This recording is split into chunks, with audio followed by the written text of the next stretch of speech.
Your side, it really can get in depth. I mean, it gets in depth, like you said, when you want to create something either more colorful, um, or a mixture of dark and light, or you just go the dark gene like a Mexican black snake. I mean, they're Yes, sir. they're everywhere out there. So It, I don't know. It baffles my mind the more, almost by the day, that people are coming up with. oh yeah, it's pretty cool, especially on the leopard gecko side. They're really really getting in depth. They have from your what we call our normals, Yeah. basically with a little bit of blue and kind of a palish looking and dark colors, um, all the Mm, way up to your, oh, which one is it? One of them's a citrus, like in a bearded dragon, really bright nope. orange. I mean, bright orange. And one of my favorites that they just kind of uncovered within the last 5 years is it's called the Dark Knight, which is an all black leopard gecko. Oh shit. I mean, this thing is as black as your jacket, buddy. They So, they used to have one. I mean, it used to, but I found out about it a while ago, where it was kind of like that. It was called an eclipse, and it had the black all over it, but it had some speckles of white dots, and it maybe, or even more of a rarity, sometimes had an orange spot, just one orange spot on it. right. Yep. There. Well, and that's the thing is where um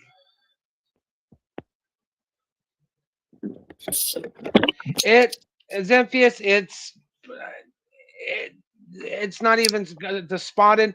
They say under the black light you can actually see the forms Yeah. of the spots and everything. I've never seen somebody personally do the black light on them where it shows the outlines of the spots. Um, but yeah, man, that dark night gene. There's a lot of people. They're passing it along. I've been following a lot of guys, some big name people. Actually, I'm wearing one of the hoodies of Mr. Brian Barczyk. God rest his Nice. soul. This is his Brian's Army Redline Shipping. Shout out to them. Love to have them Nice. sponsor the show and stuff.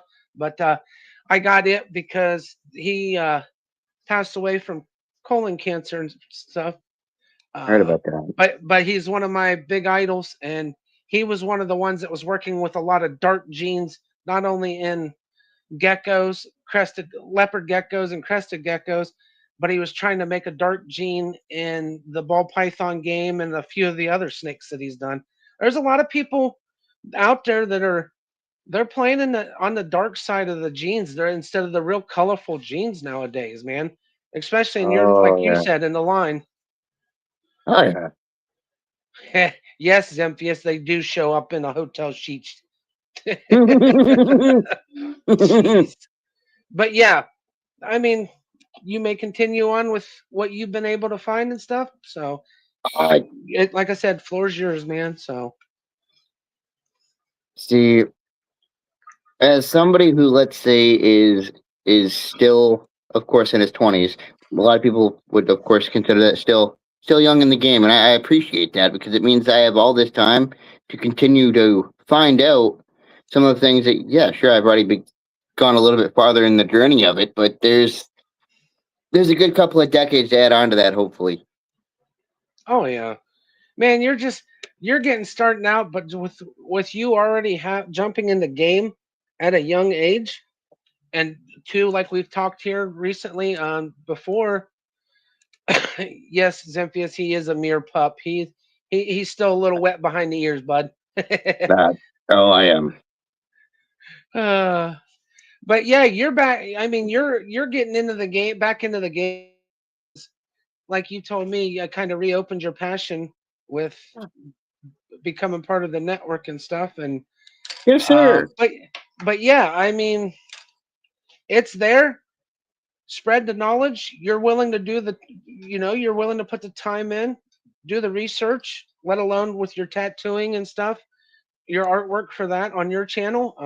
Thank But you. you're putting the time in. So, but yeah, as we were. What else Um, did you happen to find more information on the different style morphs? Let alone, did you look in specifics like just the gecko side of it, or did you get a little more in depth on different reptiles? so I got the most out of it with the leopard geckos. I went a little bit with cresties. And of course, what really gave me the knowledge of morphs themselves is I started to look up with it before I even had leopard geckos. I started to look up with it with pythons. Yeah, they're. I mean, that field, the field's huge. I mean, but yeah, they. I mean, like I said, a lot of these people is been fortunate. They've been putting 10+ years on getting morphs on specifics that they specialize in. I mean, you got the oh yeah, Zemphius. Everybody else is kind of quiet on here, buddy, in the chatters box, but you. But no, they yeah, they're like I said with Canova and the ball python game. The dude's got over 20 years just on record for his um, breeding that he does. And I mean, this man has a ginormous array of different breeds of ball pythons and everything else and stuff that he has for the genes and everything that he's done. And I mean, there's multiple genes. It's not just like one or two genes. There's three, four, five different genes that they do. So Nice. See, my dream originally from those two, I wanted to, of course, have like the bin rack set up. I really wanted to get into the whole morph knowledge to begin with. I'm still hoping that is set in stone for me somewhere in life. yeah, you'll get there, buddy. Trust me, it'll happen. Um, but yeah, the leopard gecko things. I mean, hell, they've got them where they're. Oh my god. they they got them where they got the white. They look like Dalmatians, just like in the Cresties. I've Oh seen yeah. them. So, what else did you find on the leopard gecko side besides what we've kind of touched up on a little bit? Well, um, it's taking me a little bit to gather knowledge on that one. Right now, I'm focusing around or trying to get my knowledge back from when I was trying to work with morphs. I will say one of the things that I found out early on, even with my care of them, is sand. Sand is a bad idea. Uh, I wanted them to have a substrate to lay their eggs in, but I had a really good size, really big male. Um, he had like some sunburst orange in him. I loved him. I was gonna use him, primary with his genes, but a sad case with him. He ended up eating some of the sand, and it didn't go very well for him. What ended up happening? So he ate some of the sand. It, of course, had impaction. His whole throat swelled. And then this might have been a double case because something else happened to him where the top of his eyes, dude, his whole head like swelled. Hmm, that's weird. Yeah. I took him somewhere, they couldn't figure out what was wrong with him. And really altogether that I'm really fucking sad to say it was his end of the road. Sounds like besides getting the impaction, sounded like because of that, he sounded like he got a real bad infection or something. I know you and me have talked about this, but like I said, I'm letting you have the floor for a little while tonight to explain your experiences with your reptiles and stuff. So, Uh, one biggie that I learned is the sand was a fucking no-no. From then on, I used reptile carpet, the like the green carpet stuff. Love hmm it. I love it, man. I actually have that in one of my beardies cages because it came with it. The Uh, only part I hate about cleaning it is the cleaning part because I it still holds can hold bacteria, yeah, everything else. I mean, if you're not careful, yes. so it's that's. I mean, there's pluses and negatives to it. Um, So so I uh, mean, eh, for that it's what it is. was kind of one of the prices on my end when if you react to the price every couple of days because I made sure to for that very reason keep a fresh one on hand. And like I said, I would go there into Country Max and buy stock of the things and just change them out every couple of days. Make sure that for that very reason you just said, make sure they always had a fresh one in every like 2 or 3 days. Yeah. I mean, you got to stay on top of it. And I mean, I've got it rolls and stuff. I got to get some more here. I'm about out of it for mine because it's about due for the weekly change again and everything else. Why I wash the others, but I usually get like two uses. Try to get two uses out of them, but normally here lately I've just been getting it to where I use it one time and then I'll wash it and I'll keep it for some just use it for something else or just keep it as backup because like you said that can be a bed for bacteria for everything on it Yeah. and cause some more major issues than what you want. Yeah. It's a little bit of a trade off. You either get impacted with the sand or you have to constantly get new reptile carpet. Yes sir, that's just like with the ball pythons keeping up on the cocoa husk and everything else, doing the Yep. proper bedding and making sure the humidity stays where it needs. I mean, everything's got its own things where it's got its certain uh, perks and negative ends to keeping. Um, they're just it's a little more. You put a little more work into keeping everything cleaned up and stuff, so you don't end up in the vet or For sure. with big vet bills and everything. For sure. But little side note, one of the things that actually helped my uncle with growing up was we would design terrariums. So we would buy stock in all of these supplies, and then we would make sure that there was a somewhat simulated ecosystem through the whole thing with whatever supplies we were putting in it. Oh yeah, and that's becoming more and more in the hobby. I've noticed a lot of people are going with their bioactive setups, or they're Yes. making it kind of more realistic. Like with my leopard gecko, I have for his flooring, um, crushed walnut. It's a I and everything else, and but I feed him I got a for the crickets and stuff and mealworms. I've got a dish where they can't get out of it and everything. I feed them that way usually, but I have not had in the last 5 years. I haven't had any problems with the impaction.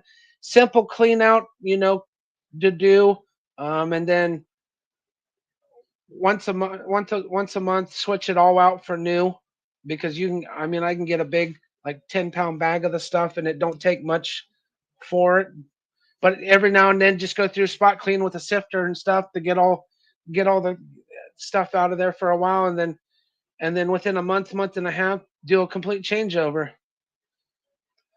I Zemphius, yeah. you're fucking crazy, dude. I can tell you missed us. How many was it then, Zemphius? Was it all yours? But no, I mean that's the thing. uh, you see more and more of it. Like me and you've talked on the last couple shows that we were on, where the For sure. irresponsibility of everything. So, Um, sorry if the past couple times I've darted the awareness of things, but it really some of the shit that really pokes into my mind, you know. oh yeah. Hey, what's up, Belt Loop? How you doing, buddy? Hey, belt loop. But yeah, That's just- Yeah, they did just the morphs. I mean, we'll get back to that. Yes, Leopard sir. geckos, like you were talking. There's your normals. There's your super oranges. Um, hell, there's even a they got a breed that's the raptor breed, which is a large kind of a mixture. It's a larger style leopard gecko I've seen that they have different colors, Oh, and I've only heard a they're little bit about huge. that one. Yeah.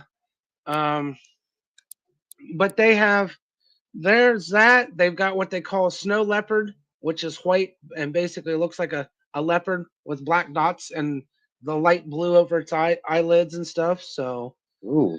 I mean, it's pretty sweet.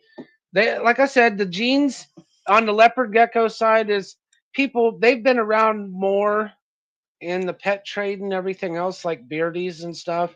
So people's had longer times to work on that stuff to do different genes and everything. So, um, Oh, see, I just looked up the raptor morph that you were just talking about. Beautiful. oh yeah, but yeah, they. I mean, it's just amazing the how far in the hobby things have come from your Oh, for common, sure. from like you said, your leopards, your beardies, your ball pythons. Hell, now they're getting in with the different breeds of the boas, retics, berms. So, and there's actually a page I follow on Facebook. They're actually crossbreeding.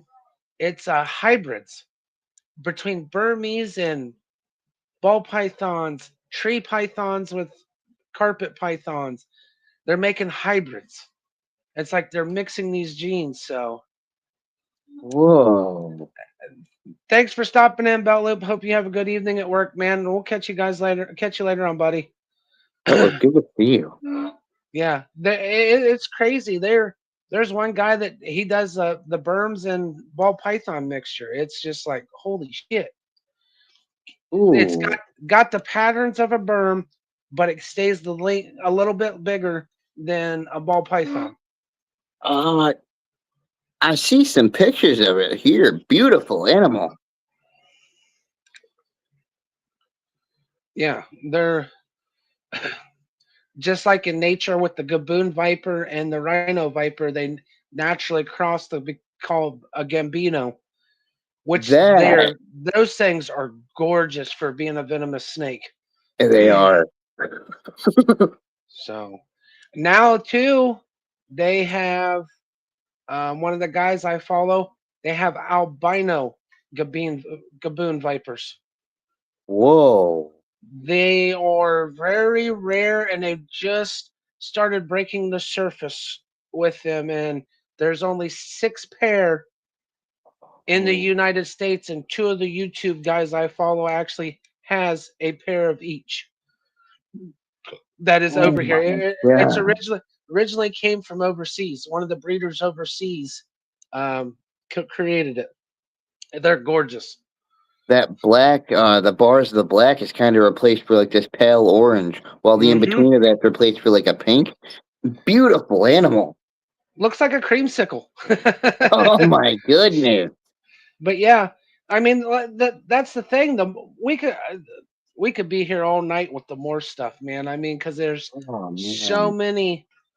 many things. It's like corn snakes, most common. Another one of the most common pets in the trade. There's so many different colors and morphs of those now than there was before, Oh yeah. and now there's scaleless too, which was started in the corn snake field. You get them without scales. All they got's their belly scales. Whoa. Looks like a Zemphius head. No, and then they got him into somebody's happened to do it with the ball pythons too. So I mean, they're harder to upkeep the for the ball python side because you change the game of your keeping and everything else. You don't keep the humidity nearly as high as you do for like a normal scaled ball python and stuff. Yeah. Yeah, they're I forgot what it's called, but what they lack in their pigment to make them albino also makes them sensitive to light. Is that correct? On certain animals, yes, especially Gotcha. in the mammal gene.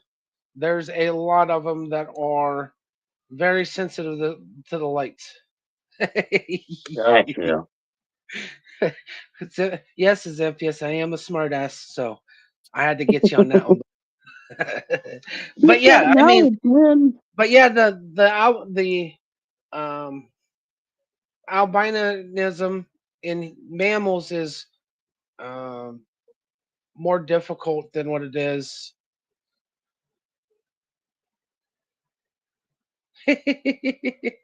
They different things are for them compared to the reptile community. It's obvious. Jeez. Oh, Uh, yeah. but yeah, it's just they're mammals are more sensitive to the lights, the heat, uh, just different things compared to the reptile side.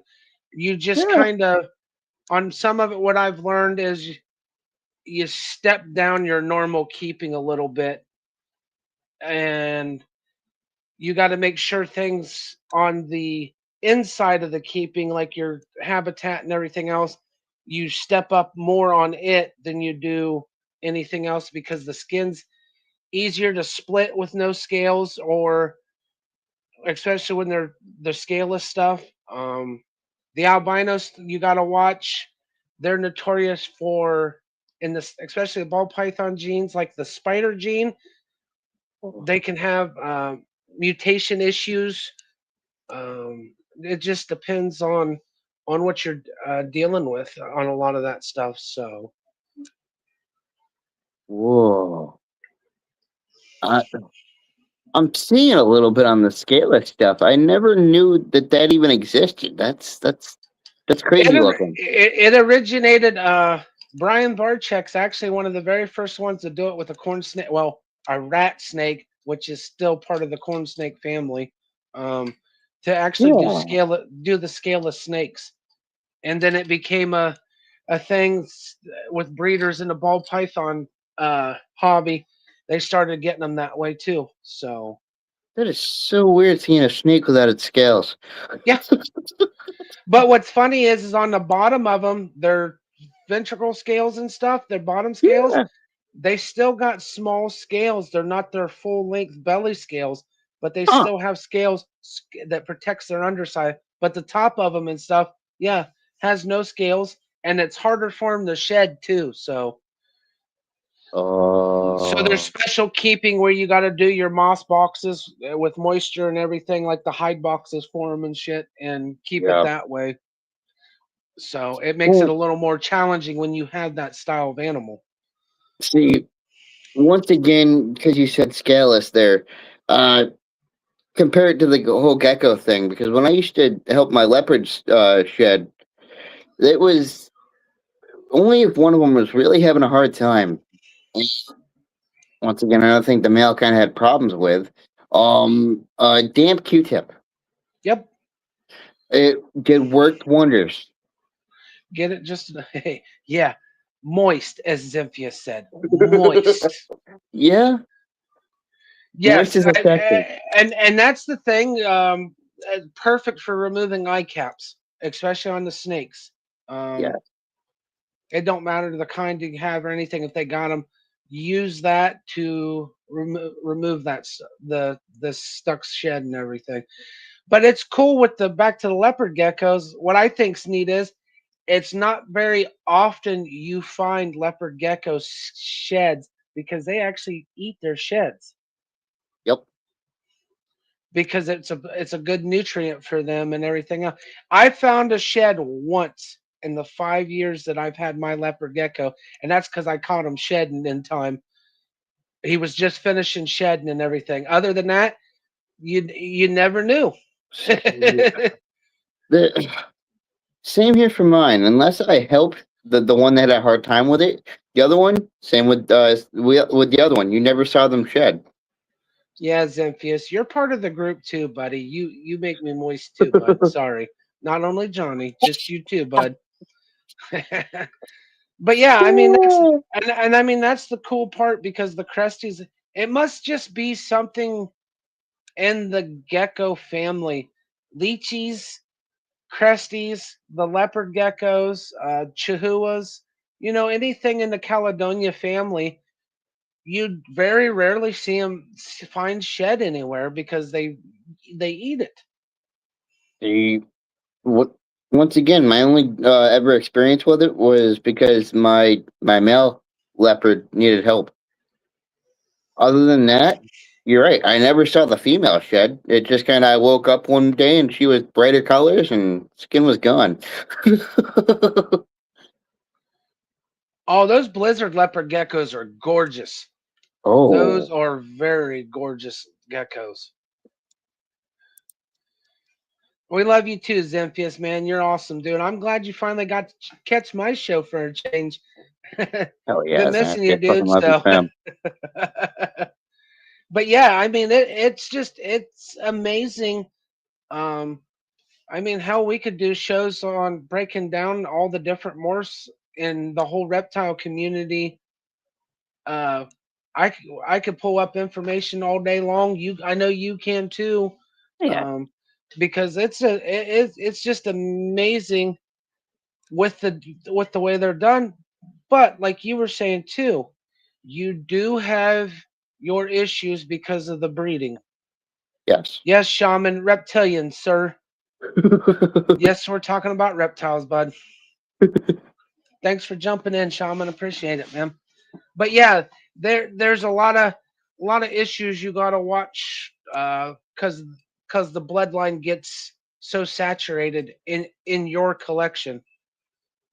Yeah. uh, there's actually one. My buddy Wes Devire that's in here, man. He's one of my rough truck dudes, Zemphius. He's local to me and everything else. We hang out at the rough truck event. So you got somebody in here that likes racing. He likes dirt track racing too. So you're good. But yeah, I mean, Oh and that's why they stress, especially in the ball python game, to try to keep changing out your bloodline after so long, so you don't have to deal with the interbreeding like you do an Alabama fan or anything like that, or somebody yeah. from Yeah. down south. You know what I mean?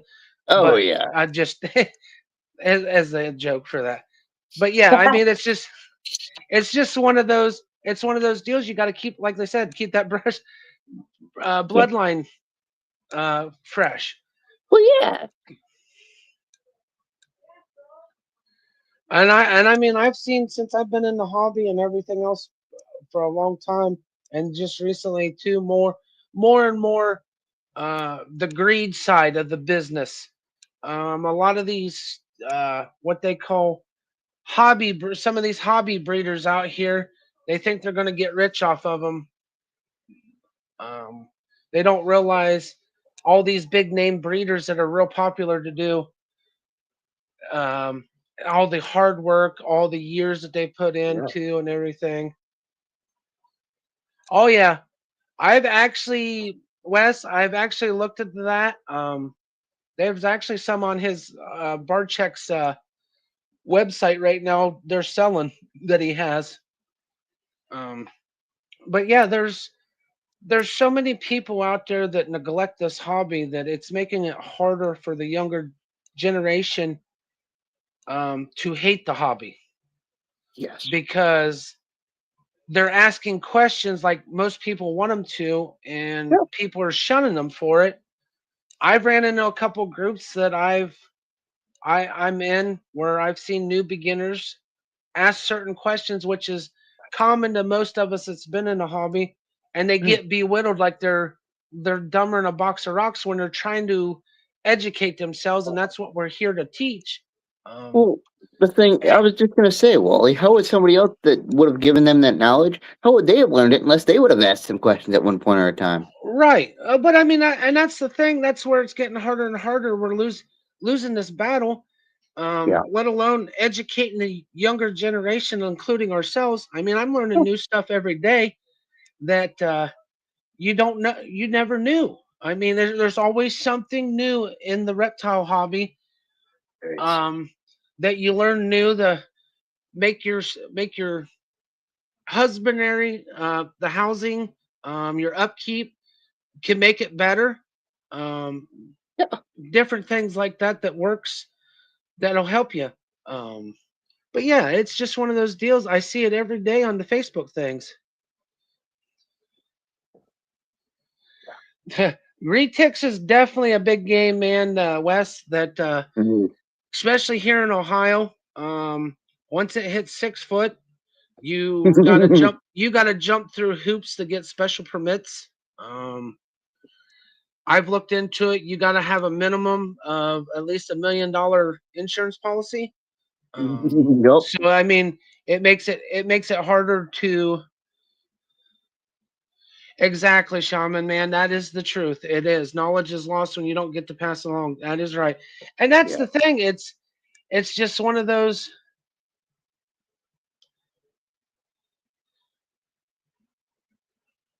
Hey, heck yeah, man. That's awesome. Yeah, I seen where that Flow Racing and stuff bought the Lucas Oil late model series, man. I hope they do good with it, but we'll see. Hmm. We'll talk about that on Monday night, man. If you get a chance to come in. Plus, but yeah, it's just one of those deals, like Shaman said, and we've been talking. If you can't pass it on what you know, the hobby's gonna die.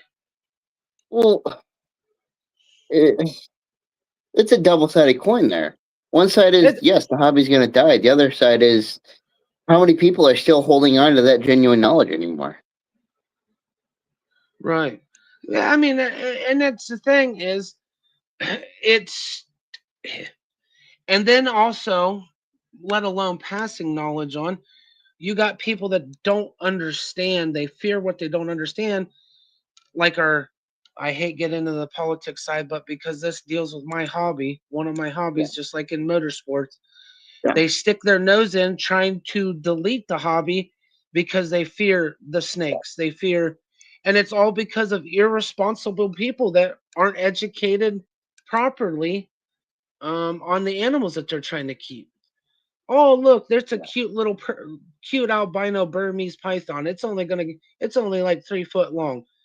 Then 5 years down the road, the motherfucker's 12 foot long, and I can't keep it and afford to keep it. So we're gonna turn the bitch loose in Florida, or turn it loose in the wild or whatever. So it makes the laws, they start making it where you can't keep these animals, and if you keep them, you go to jail, you get fined, they kill your animals off, well, and that's even good. That's good keepers. well, see, no doubt you know this, brother, but for anybody that doesn't, you go introducing something like that into a biosphere that it's not used to habitatizing, it's going to fuck the whole ecosystem. That's the reason they got the issues with the berms down there in Florida, is because of that hurricane and irresponsible people. I mean, it's just one of those deals. Yeah. You want to talk Yep, about culture invasive. shock? Yep, all your invasive stuff. Well, Yeah. I mean, that's the thing. That's why the iguanas population's huge in Florida, the Burmese, the tokay geckos. Everything is because of a lot of most of it's a lot of irresponsible assholes that did not educate themselves on the animals that they were getting, and they figured they're down there. Here, we're going to take them and be done with them. They don't Well, realize they don't do their homework. let's say they didn't have a true passion for it either. Because if you really have a true passion for the life that you're caring for, you're not gonna abuse it by doing that. Right. Yeah, well, I know It's I've seen sad, the man. pictures of I've seen pictures of the big dogs you got, and of course, yes, a lot of horsepower. Nice. Hey, James is on here from your channel, bud. James, good to see you, brother. He's asking for the link. Huh? Yeah, this one we don't drop down in on this one. So, but yeah, they um it's just that's the thing. It's like I mean that's any animals or anything else. It's mine, James. My live on my podcast on the network on the Nonsensical Network, buddy. He shared it out over on his channel so everybody could see it on his too. Um, but yeah, they it's just it's the animals in general, man. And the sad part is humans are the same way, but we'll leave that for another thing. So, um, but yeah, the animal side of it. I mean, prime example, COVID. Every dog Yeah. shelter I knew of here in Ohio, they you know adopted animals from them and everything else. And as soon as COVID was over and everything went back, the damn dogs that were adopted and everything else was either turned loose on the streets or they're right back in the fucking shelter again Yeah. because people were they were bored because they couldn't get out and about or do all this other dumb shit. So they get animals, and then after it's all said and done, so Now, sadly, the awareness isn't hitting people, and sadly, because of that, it's only continuing a process. right. And it's always and it's always gonna be an uphill battle. Yeah. It don't matter you're responsible or not. Yeah. You can be the most responsible person in the world keeping animals and everything else, and you're gonna have that one or two fucking Karens to Oh yeah. Well, so I mean it's and it makes it hard. it, That's why for the reptile keepers, they have what the US ARC, big advocates for the actual responsible reptile keepers. They go to battle for us in the hobby because lawmakers are making trying to make laws that they have. Um,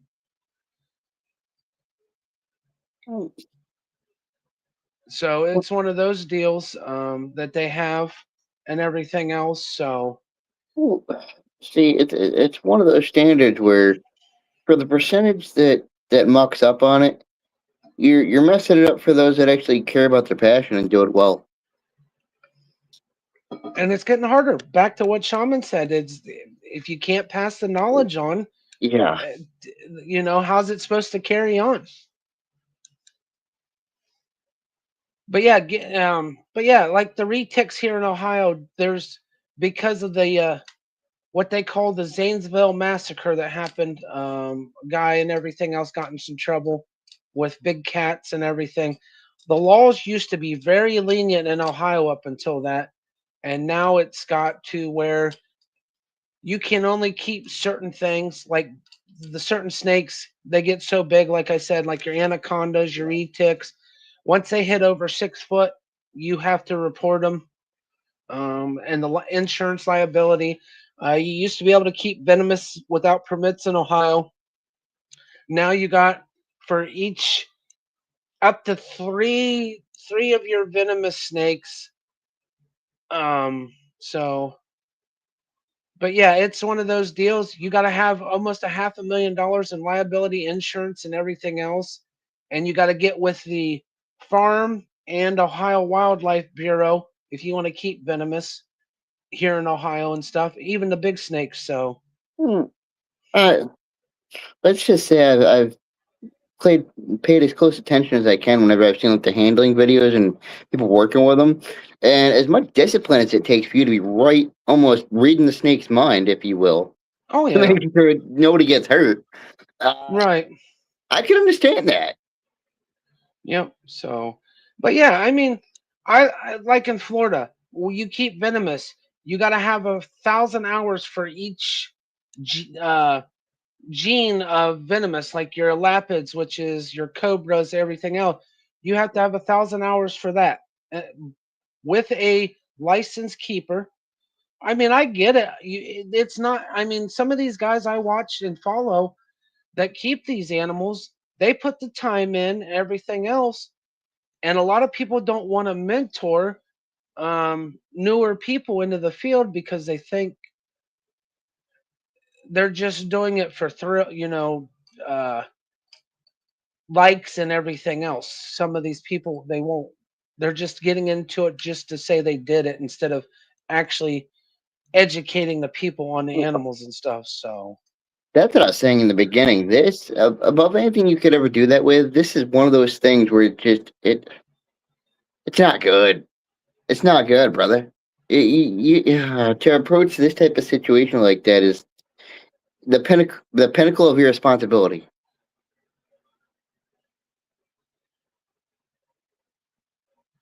yep. Oh yeah, with what you keep in your wolves and stuff, Zephyrs, yes, you gotta. I mean, I get it. That's kind of like the regulations I have here in my state. They got down in Florida, with what they're keeping and stuff. But they have an Oh, invasive list. If you're not a zoo style facility in Florida, you can't keep any of the invasive animals. South Carolina's got it where they outlawed tegus. You cannot keep them because people's ruined that. They've taken over. Um, just different things. Plus, wherever you live, if they allow it, certain counties, certain townships, they have rules and regulations for what you can keep and everything else. Yeah, those sand snakes, James, they're neat. Yeah, you just don't see them very often. I haven't seen one of those in a while. Right. Yeah, they're the ground boas and stuff. They're pretty Interesting cool. creatures, though. Oh yeah.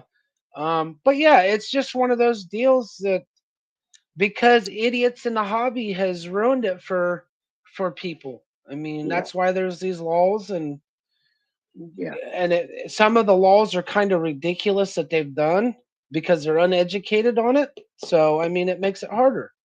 yeah. I get trying to regulate something, but when you go to regulate something from the standpoint of not even knowing what you're regulating with the proper education to doing so, then it's not going to fix a problem. Right. I Oh, mean, yeah, I mean that's the thing. It's just let alone you got to like you were saying, you got to regulate with inside the community, but you can only regulate so much because you have those assholes which we call on the black market, like black market stuff. So, um right. I don't have a panel link, James. Sorry, buddy. I didn't set one up for tonight. I should have. But yeah, they just it ruins it, and like any law, people are gonna still break them and everything else. Oh my God, Zimpius, you're crazy. But yeah, they just. eh, I mean, and there's some places they don't even allow. They don't even allow people to keep ball pythons, Wow. corn snakes, or nothing like that. It's Wow. it's just the different areas. Like I said, people live in. They keep they keep it up and everything else. So next Thursday, James, if you tune in and everything else, man, I'll set a link up and I'll have you come up here with me and Johnny, and I'll have you up on the panel with me, buddy. Um, we just try to stay on topic too when we're up here. So I know Yeah. I've been on Johnny's panel with you, dude. You're a good dude. So next Thursday, tune in and I'll get you up here with us. So, but yeah, it's just one of those deals. It just sucks because it's years and years and years of it going on. But also at the same time, two of the best keepers I know and I follow is actually one of the. He was into the black market of bringing a lot of these reptiles that are here in our hobby now. He was bringing them in on the black market. Now he did his time, everything else, and now he's a well-known educator and everything else, and that's Tom Crutchfield. I mean, that dude, Nice. he brought a lot of the venomous snakes, the certain lizards and stuff into our hobby that wasn't over here in the United States at the time before they started regulating in the different countries of bringing these animals over. He Yeah. used to bring them in, and I look up to him more than anything. Yeah. Uh, James got you on this one. Pant snake. He's Ha! fucking with you. Ha! And what do you say, James? They come in handy. But yeah, but yeah, I mean, he learned his lesson, and he's now advocating for the hobby, just like Kevin McCurley, from Nerd. Brian Barczyk was big. Yes, some of his keeping habits back in the day and everything else wasn't the greatest. I mean, he was hated for the way he was, but he changed his ways to make the positive. So I mean, some of these big name people educated themselves and Bingo. put their time and paid their dues, as they say, to make the hobby better for people like you and me that want to Yes. uh, be part of it and grow the hobby. So In the end, I see that as some form of redemption in the love for what you do. Zemphius, Johnny loves it all, man. He don't not only the one-eyed snake and the brown trouser. If Haas was Oh, in the comments, how you Johnny. doing? How you doing? Oh, but sometimes. yeah, but yeah, it's back to the main thing of the whole ordeal, the hobby. It's the education part. Yeah. It's just, and honestly, one of the most uneducated uh, things out there that people think are very educational is the zoos. Yeah. On a lot of the stuff, zoos are honestly, they're educated to what they're allowed to be educated because of what they're told. They're regulated to their education. They don't go in depth as much as they should, like a lot Well, of us in the hobby do. my thing is, Wally, and I know this scenario could happen to anybody, but and it has happened before. Like let's say a natural disaster, God forbid, hits, and Right. then you have all of those specimens. They escape. Florida's ordeal breeding facility. One of the largest breeding facilities is what caused the issue besides irresponsible people. Hurricane. Oh, see, because that's where I see a fine line. Is like people that, of course, know their trade and they know what they're dealing with. But then again, you have something like that come along, and whether you know what you're doing or not, it's still gonna muck up all of your supply, all of your everything. Oh yeah. Yep. And it did just that. I mean, it happened.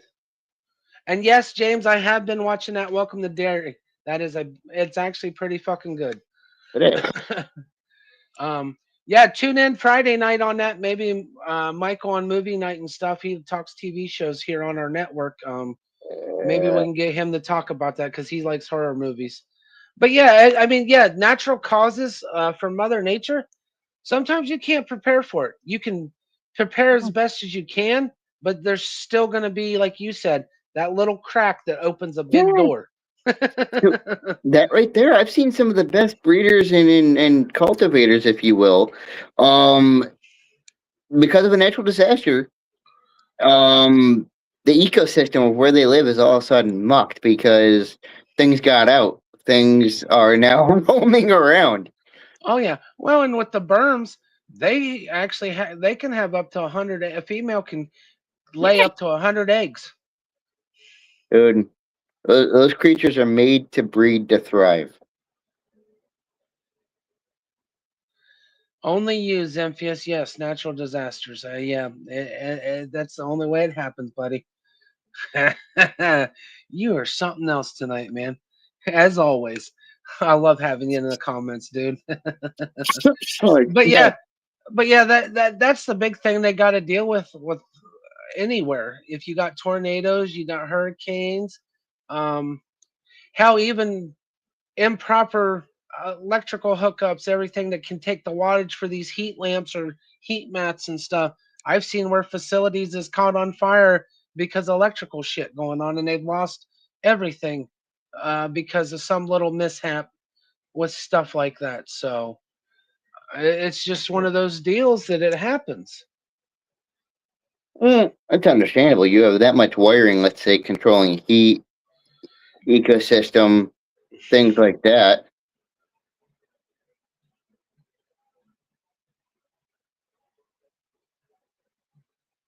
But yeah, it's just it's hard to see that and everything else. They'll uh, get it to where they have it properly. I mean, they've got your surge protectors for your plugs and stuff where it's overloaded. Um, but it just at the same time, you can only do so much. Yes. So I mean, that's the thing about the whole ordeal, is it just you basically got to have, especially if you're a big time breeder, um, your electrical set up properly. You got to have your panels, your fuse panels set up properly. Even then, you can still have an issue, something shorting out or whatever, and causing problems. So, So that right there, let's say mass collectors that have like more than a couple hundred bins, even in the thousands, that they're keeping track of. All that wiring to the heating and to lighting and all of that, whatever central panel or multiple that might be going to, must have a lot of surge strength. oh yeah. Well, like for the ball python game, they have your controllers and everything else for your rack systems and everything that you can control, your settings. Hmm. Actually, James, on mine, three of the snakes I have are frozen, and one of them I have to do live. So, yeah, you're funny, Zemphius. You're such a douchebag, dude. Hmm. Yeah, leave it to you, man. But yeah, Oh God. they can if you don't watch them. Mine is right now one of the he's just picky. I've tried the frozen thawed multiple times with him, and he's just it's just one of those things that I have to, when it comes feeding time, I got to feed him alive all the time. So, but yeah, my See, other three are tongue fed, or I hold at the end of the tail. I've been bit a couple of times by them before where they've missed and got my hand. Um, but yeah, no, my other three that I have, I can feed frozen thawed. So, but yeah, you just don't, when you feed live, you just stay right there and watch and keep an eye on them so something doesn't happen. But yes, it can happen. There is people that just, oh, I'm going to throw a live in with my snake and stuff and wait until tomorrow if you don't eat it right then and there, and then they come back and they wonder why their snakes got chunks chewed out of them. So, um, three out of the hmm, four snakes I feed once every 3 to 4 weeks. Um, and my littlest one is twice a month. So that's how often I feed mine, because I have three adults and then I have one that's he's only 2 years old now, and he's still on the twice a week, twice a month schedule. So here soon he'll be getting cut back to the once every 3 weeks, and then I wait up to 72 hours before handle them, and everything else gives them time to digest it and everything else. So we don't mess with them for 3 days after we feed them. Just just mist the cages down and fill the water dishes and spot clean. So see, then I you don't. then then you got the beardies you feed regularly. Him, the iguanas, uh, my iguana I have, my leopard gecko, and my tokay. It's a daily feeding and daily cleaning. So Did you ever experience a problem, Wally, where you tried to feed them, or I don't, of course, know that your method for feeding them. If you like set the food in there, and let's say a cap or something in what their food, like the grubs or whatever such, would actually bite them, would bite your lizards. I've actually had it where once with with one of the yeah, I'll tell you tomorrow. Not the grub worms, it's the other ones. The Waxworms. yes, not the wax worms. It's the bluish ones. I can't remember the name of them right at the moment. I know what I you're know, talking about though. but I did have that incident once with one of my beardies. It actually got itself halfway on and stuck itself and started biting at the tip of his of his nose and Yeah. everything else, and scarred. And he's got a small scar, but it's gone now from shedding and everything else. So Yeah. I used to have to be really careful with those, like literally feet on contact, not let the thing crawl around like a dish lid or nothing like that. Because every time I would even put it inside of a dish lid, eh, yeah, my geckos got ate up. They got bit up pretty bad. So I used to always have to use. yeah, I haven't had issues with other than doing. Oh, it's the hornworms. That's what they are. They're the Yep. hornworms. Like with mealworms and stuff like that, and the and Dubai roaches. I haven't had an issue, but that's the only time ever with a hornworm that I've put it in a dish and let it go. Now I make sure I tongue feed when I do the hornworms, Yeah. so I don't have that issue. But mealworms and stuff like that, I put it in that escape dish form, and that explains why Zemphius is the way he is tonight. He got into the bottle. Oh shit. He's chilling tonight and enjoying himself. That's Zemphius, I know. But yeah, that's what I use for them, and everything else is on when I feed them. Now my Tokay, he's kind of a mixture of your insects, and I feed him every now and then a pinky mouse, frozen, unthawed frozen pinky for his to get his protein and the meat and everything else for them, because they do eat other lizards and stuff in the wild. So Oh I'll yeah. occasionally give him a pinky mouse, but normally it's crickets and mealworms for him and stuff. So See that Wally, I'll be honest, I almost got a Tokay, but then I backed off when I learned how let's say how ornery they can be. needless to say, I don't really handle him. That's pretty much my wife's lizard. She a lot of hard work with gloves and everything else, biting the gloves and everything, and now she can get him out barehanded and stuff, and he's pretty well handleable. So Nice. Just took a little bit. yep. Oh, I can that's I respect mean that. that's what any of them. I mean, it don't matter what it is. You gotta work with them. Well, That and I, that and I just got a message from one of the guys I used to work with.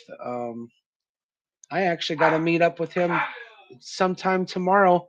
I'm getting another bearded dragon. nice. So Man, I love beauties. Nice. so yeah, he just asked me if I'd be interested in it with everything. So, but yeah, so the collection's getting bigger and everything else. Oh, your sister's dog's coming to see you. Be nice. Stop it. Dead But yeah, goofy. so yeah, I mean and I mean that's you gotta anything you gotta watch, you gotta work with them. Um, it's like the younger snake I got and everything else.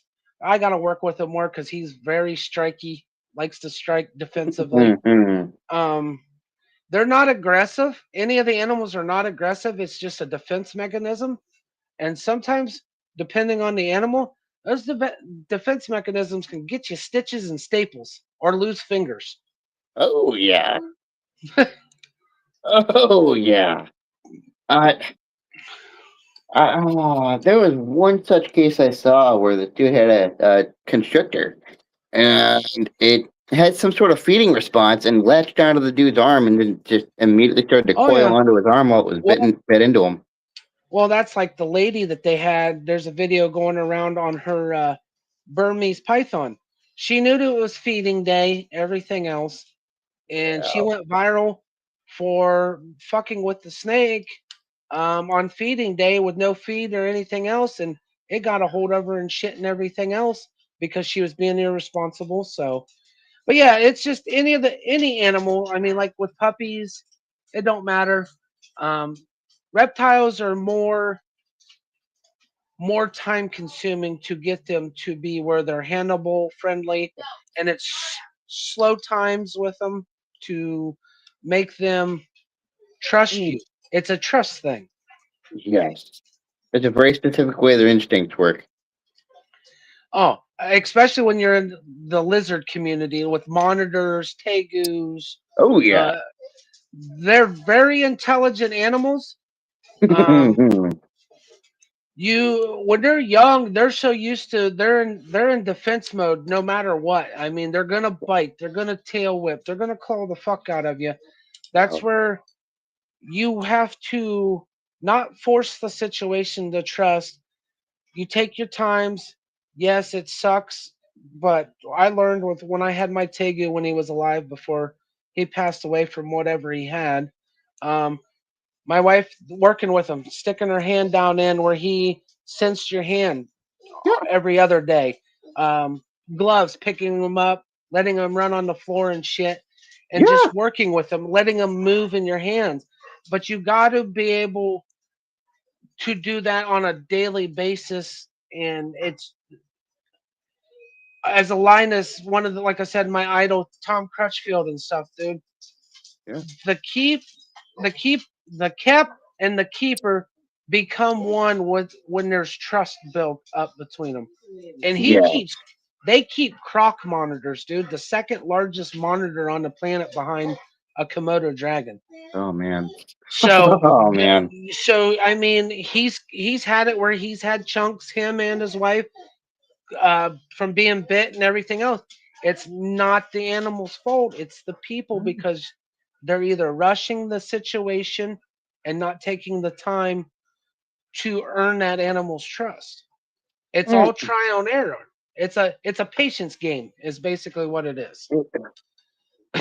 See, it's that point of humility where, let's say, we stop blaming nature for what it's intended to do, if you will.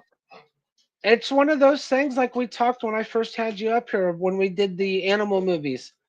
Yeah. Movies like Anaconda, man, Hollywood. Yeah. It's just the news and Hollywood and other people, their fears and stuff, it's all taught. It's not Yeah. self inflicted like me or you. We've had to learn this stuff. Just Yeah. like hate's not natural, it's Oh, taught. Same yes. with animals. Oh, I don't like that. I don't like snakes because so and so doesn't like snakes, or because I seen it on TV, I seen this happen, blah blah blah. You have to overcome your fears. Mm. But Yeah. it's but that comes back to the education part that me, you, and Shaman, Zemphius, and everybody that's brought it up. If you're not properly educated, you're gonna fear what you don't understand. Well, there's, how do I say? There's the motive of this happened to make, let's say, the hate arise, but then you ask one layer deeper and be like, no, but why do you feel that need for that hatred though? There's what happened to make it Right. arise, but why do you feel the need for it still? Yeah, I mean it's just one of those deals that it's one of those things, man. You can only do so much with it and everything else that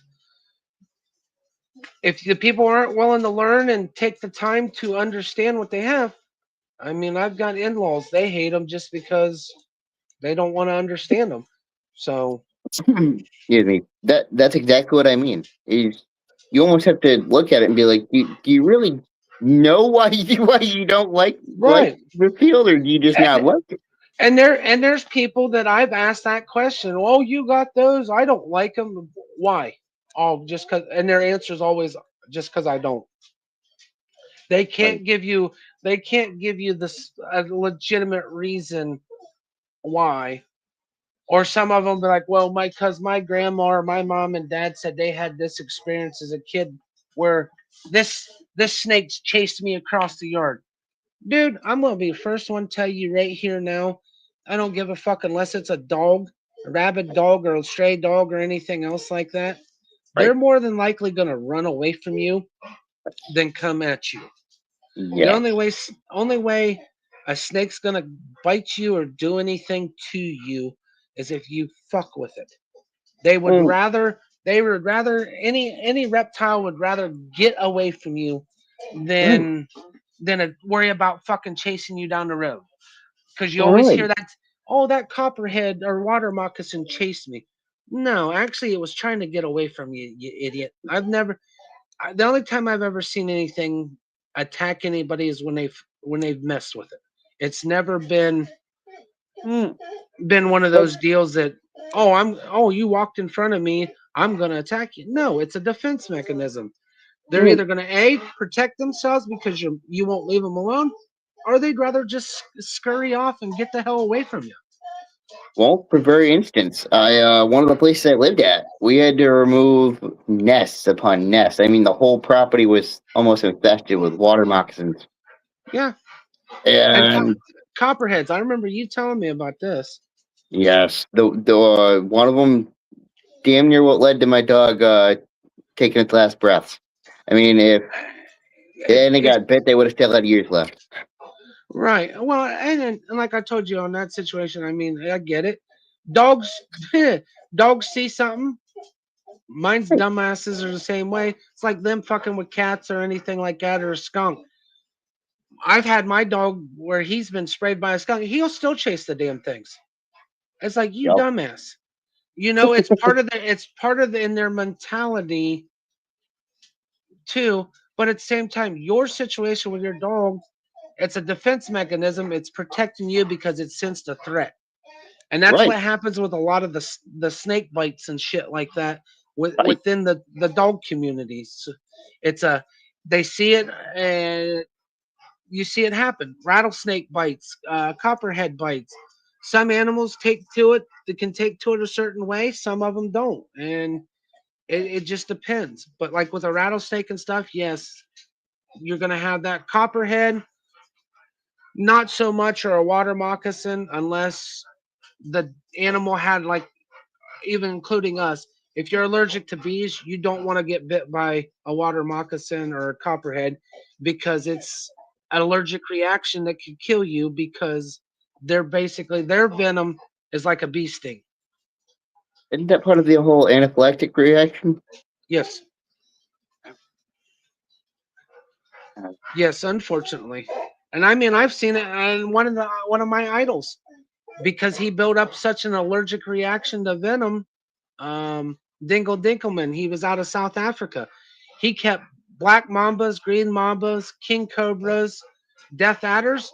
He got bit by a black mamba, but because he had such allergic reaction from the dried venom, breathing it into his system, everything else, when he's cleaning their cages, he built up a allergic reaction to it, and anti venom didn't save him. It oh ended up man. actually taking his life. Yeah. And he was another conservative, pushing for proper keeping in the hobby, everything else of, and educating people to get over their fears of the animals and everything else. I mean, he kept reptiles, he kept crocs, um, but he was always educating people.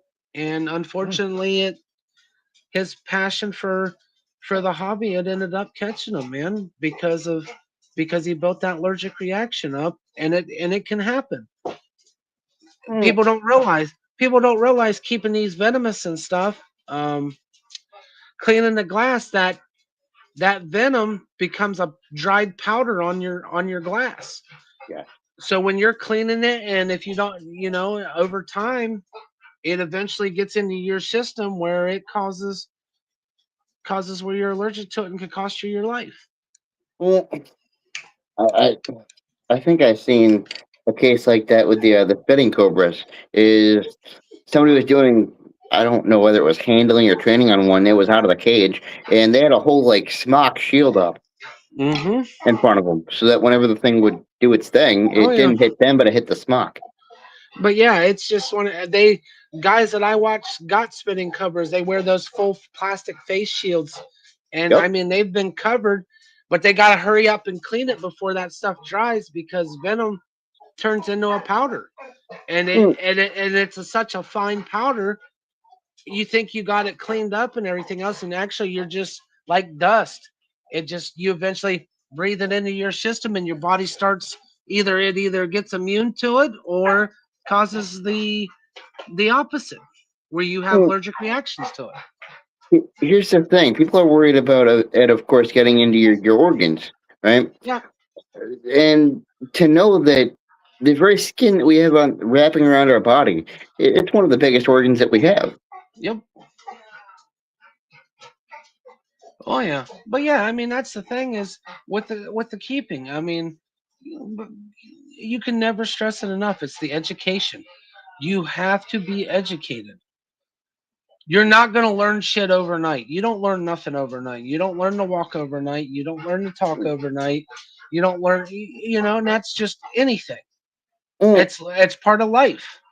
I think I've heard some of the best people in this field say that, you know what, even with the years behind me that I have, I still could be my day any day. Yep. Especially with the venomous keepers. Those Yes. guys, they're playing Russian roulette 24/7, dude. I Yeah. mean, I've seen I follow some of the best in the hobby, and they've come close to a couple of them's come close to losing their lives, and unfortunately, one of them did lose his life over it. But Yeah. it never stopped them. So it's their it's true love for what they do, their passion. And if you see not even deep enough of these people, just at first glance, the way they carry themselves and even their attitude, it exudes. I don't want to say hyperness because that's not the right word, but they are enthused about what the fuck they're doing. They are Oh right yeah. on top of what they're doing. And one of the ones that is big like that, and everybody thinks he's an idiot. I mean, Chandler's Wildlife. Yeah. He is so upbeat, even though he did end up losing his finger from when he was over in Indonesia because he did get bit by an Indonesian cobra when he was Oh, over in the field. So he lost a finger, but he still shows the enthusiasm. Um, right. Sometimes, in my opinion, it's kind of overkill the way he acts with it, but Yeah. at the same time, he's educating people.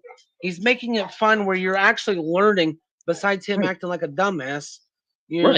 to an extent. So, Well, see, that's what I mean. To me, there's they might look similar to the outside, but a very strong difference between really hyped up and not knowing what you're doing versus aware and on edge because you know exactly what you're doing with how dangerous what you're handling is. oh yeah, because he's got some of the most deadliest venomous snakes in his collection in the world.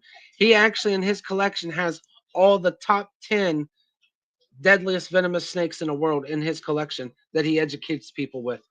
He's got the top Wow. 10, and they're all from Australia. Oh, wow. He's See, got he's got the brown snake, Colette snake, inland taipan, the West Coast inland taipan. I mean, he's got, like I said, he has the most venomous snakes, but he educates people because it's his passion for that. see, yeah, you're working with something that mortality rate is damn near 100. Yeah, yeah, and I mean, there's still Wow. some of these snakes they've never been able to make an anti venom for Yeah. because they've tried and there's nothing that can do anything. I Mm, mean, it's just one of those deals. And mm, some of these, as he calls it, the cocktails of these venoms, mm, um, they attack. Some of them attack every point of your body, your nervous system, your skin. There's yeah. some of them. As soon as it bites you, once it kicks in, your skin looks like it's melting off your hand, off your bones. Yeah. Um, neurological. It shuts your brain down, shuts your Yup. nervous system down. Um, and some of these snakes he's got has a toxin that does it all. It'll melt your skin, shut your brain down, shut your nervous system down, shut your heart down within a matter of minutes. See, all I can say is some of the people like him working with stuff like this. I can only imagine what's going on with the gears turning up here on a daily basis. Like you said, learning how to survive and handle it. But it's year, and he's not much older than you. I think he just Well, next year he turns 30, but he's been doing this stuff since I he was a kid.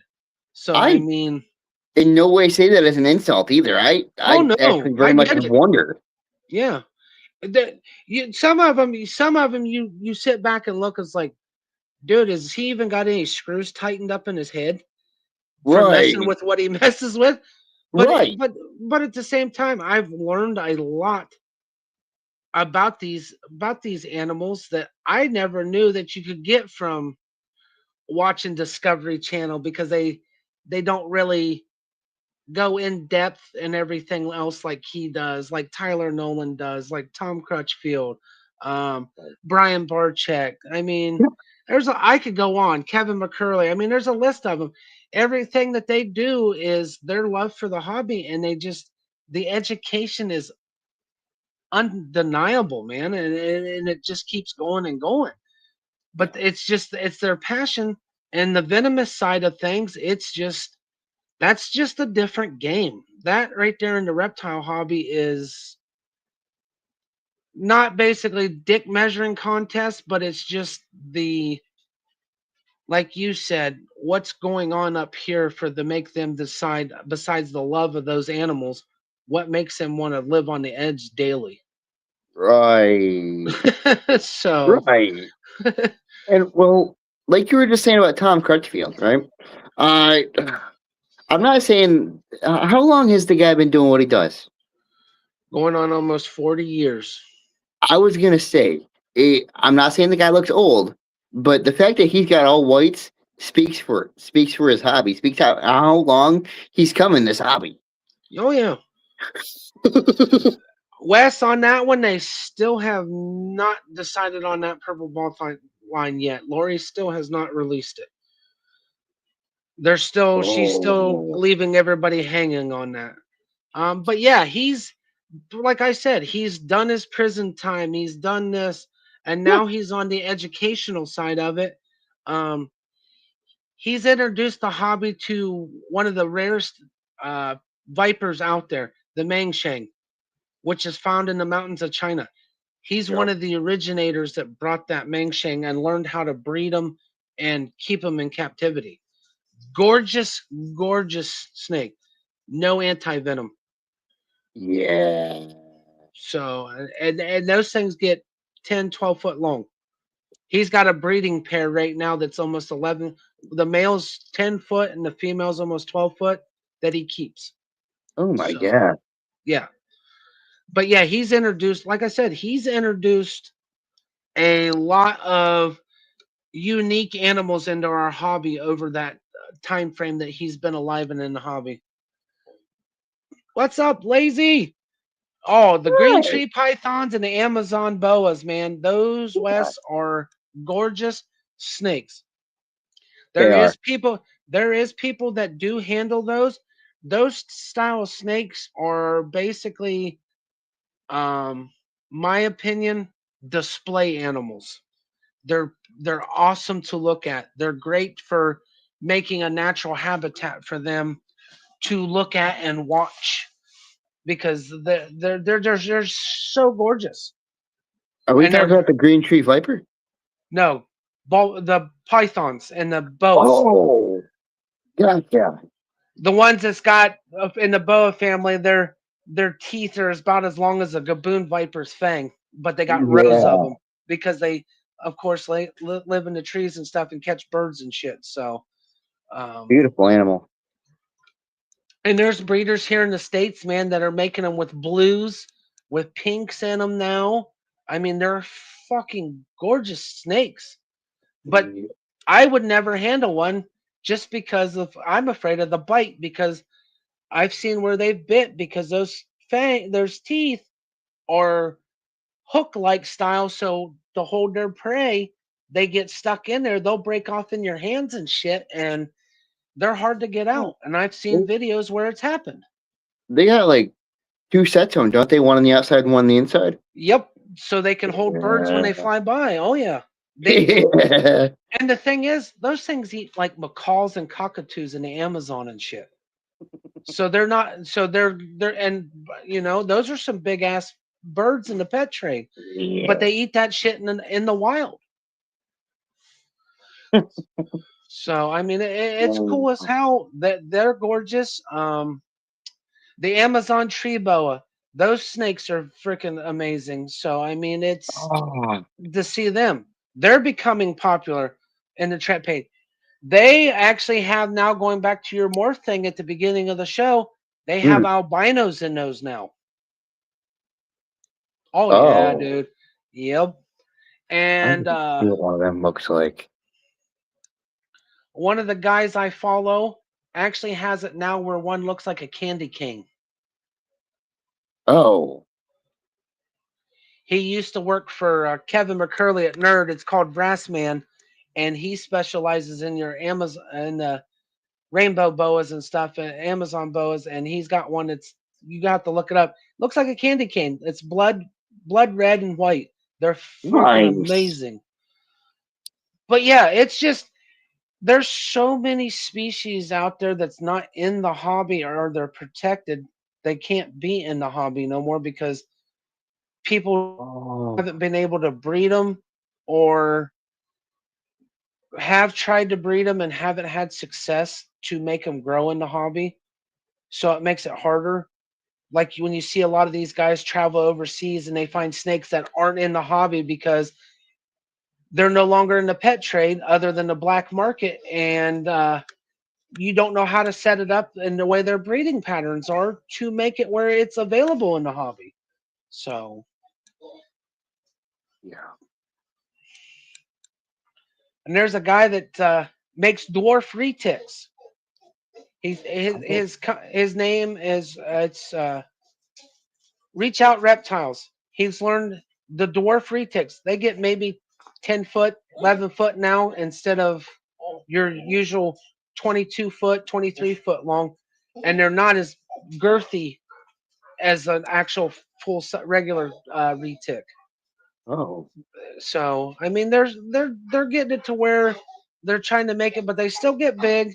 The upkeep's still there for, and the feeding.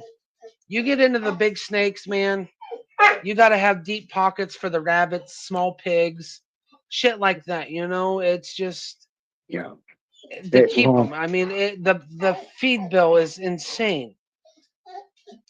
yeah. So Oh, yeah. Let's just say you missed some feeding schedules that it's, of course, an irresponsible thing to do. The thing's going to be looking at your dog. oh yeah, the hognose snakes is actually right now one of the hottest snakes in the hobby, West. Sand boas is starting to become popular. Yeah, they're getting really big. But yeah, the hognose snakes, man, they've come a long way. And the Ooh. thing of it is, they're naturally found eastern and western hognoses in most of the places. Hey, what's up, Hoss? But Awesome. yeah, everybody, there's certain snakes that are getting like you said, Wes, really heavy into the trade, that they're becoming popular now. Um, the ball python game is so oversaturated right now, and I'll be honest, and this is my opinion.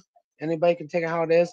There's so many ball python breeders now that it's hard to touch that market right now. I mean, people are damn near selling them for next to nothing, unless you get into the real big high ends with like always evolving Python, mutation creation, um, Canova, Brian's line when he's alive that they still work on.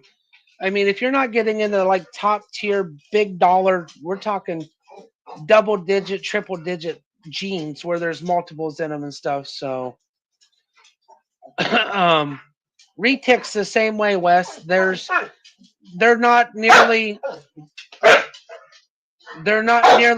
they're popular, but a lot of people aren't keeping them. So sorry, my dog's being a dork. Um, No worries, so brother. so they're not keeping. They don't keep them as much because of what's up, Britt. Uh, Great. keep them because of the size, the area you got to keep them. That's the biggest issue when you get into big snakes, is the space you got to have for those big snakes. Um, Yeah. Retics are notorious. I've seen actually in the wild. One of the guys I follow. A lot of people say they're ground dwelling. This guy is actually proved in the wild. They are semi-arboreal snakes, which they will go into trees. Huh. He has found them in the trees. Um, it's called David's Feed. He goes over to Indonesia and everything else. So, well, you are a whale penis,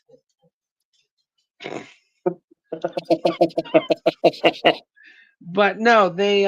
But yeah, he's found them where they were actually in trees, not let alone only on the ground, but he's found them in the trees too. So when you do a setup for them, you kind of give them the branches where they can be also on up off the ground. Mm, I've seen people do like the vertical Yep, terrariums, right? yep. Uh, I've also seen people go full on Frankenstein and have a horizontal with a vertical on the end. Actually, I have that set up that way for one of my ball pythons. And she Nice, actually crawls and everything. nice. So I mean, and it's just one of those deals. But it's interesting what you can learn when you look, like you said, back to educating yourself. Yeah. Watching some of these people that actually go to the wild and find these animals in the wild in their actual natural habitat. Mm. Ball pythons. Dave Kaufman, Reptile Adventures that I follow, actually did a 2.5 hour movie on ball pythons. They actually hide in ant mounds and stuff in Africa. Oh, wow. Well, Wes, That's if you cool. need anything, let me know and I'll point you to the direction where you can get some really get into the proper people to get a hold of when you're ready to get back into it heavy, man. It don't just let me know what you want and I'll point you the direction, dude. But yeah, it's cool. He's actually went and found these animals in the wild and did stuff. So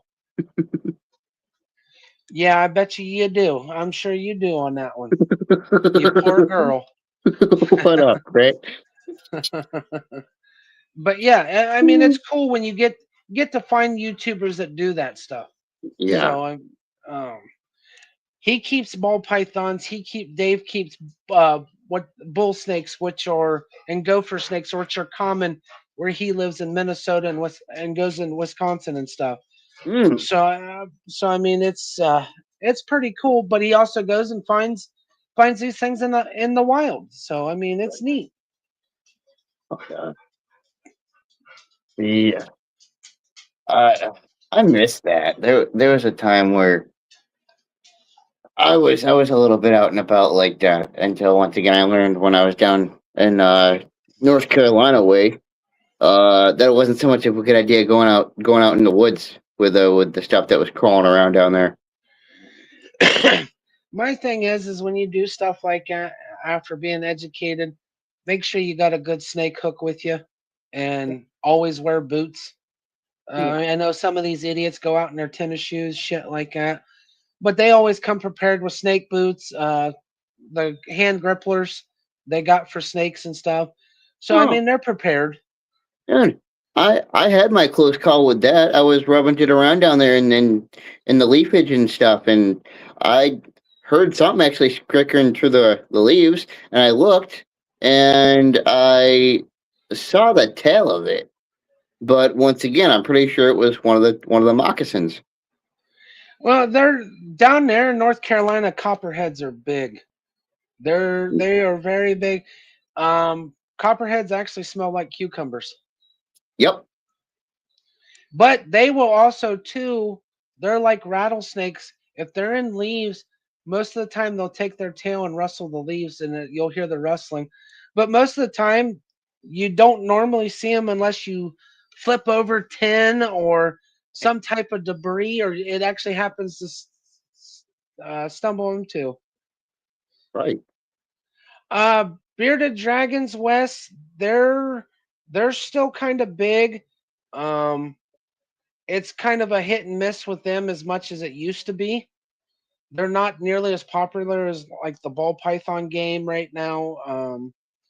There's still a market for it and stuff, and all the different morphs of those. But yeah, it's still there, but it's not as big as it used to be. Um, right now, it's just the everything's kind of take a slowed down, not Yes. turned for the worse. It just slowed down. COVID slowed down a lot of stuff. Oh, indeed. Let Years alone the later. oh yeah, let alone the prices on things and everything. But it's just one of those deals. It's hit and miss.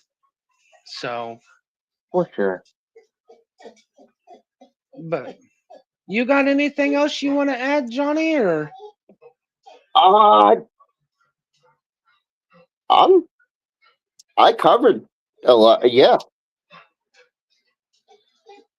alrighty, buddy. Well, I'm gonna wrap up our show for tonight.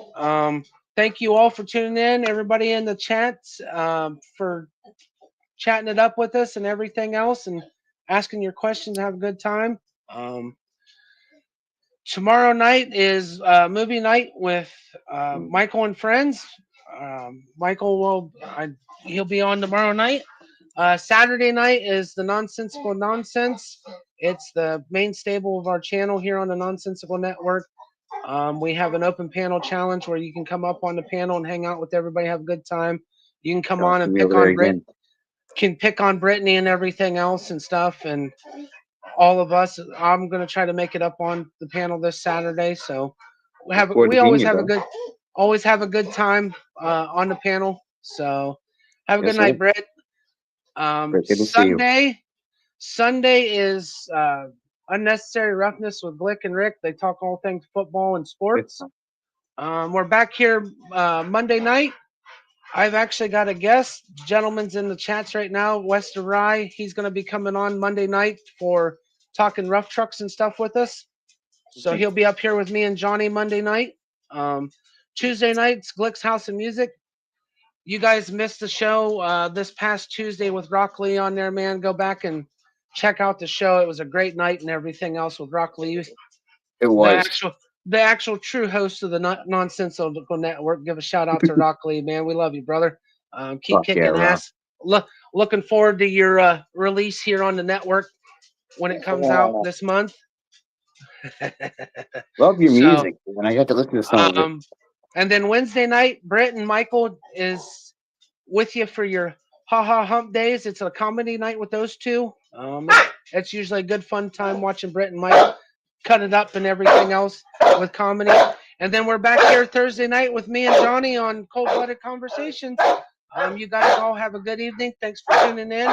Make sure you hit that like, subscribe, and share button. I'll catch you guys on the next one. We'll see you. Bye. See you, Johnny. Peace and love, brother. Good to see you.